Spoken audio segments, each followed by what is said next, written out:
మీరు భర్తని ఎంచుకునేటప్పుడు అందంగా ఉన్నాడా, స్టైల్ గా ఉన్నాడా, బాగా మాట్లాడుతున్నాడా, స్వాగ్ ఉందా, డబ్బులున్నాయా, ఇవన్నీ పక్కన పెడితే ఫస్ట్ మీరు గమనించాల్సింది గివింగ్ నేచర్ ఉందా.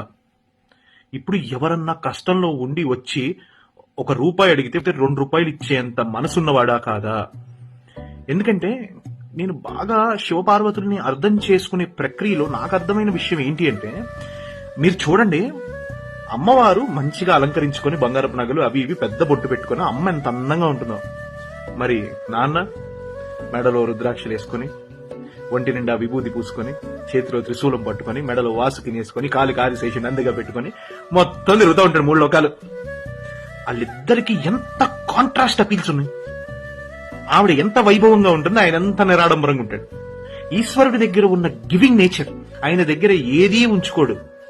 ఆయన దగ్గర ఉన్నది ఏది ఆయనకు అవసరం లేదు, అందరికి ఇచ్చేస్తాడు. కాబట్టి ఆయన అంత గొప్పవాడు.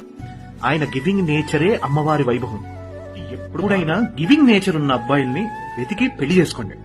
ఎందుకు అంటే కొంతమంది అంటారు, అది జాగ్రత్త అండి, అది పొదుపు అంటారని. పొదుపు కాదమ్మా, అది కక్కుర్తి. ఎందుకంటే నీ దగ్గర సఫిషియెంట్ ఉన్నా నువ్వు పక్కనోడికి ఇవ్వలేకపోతున్నావు అంటే దాని కక్కుర్తి అని అంటారు. అర్థమైందా?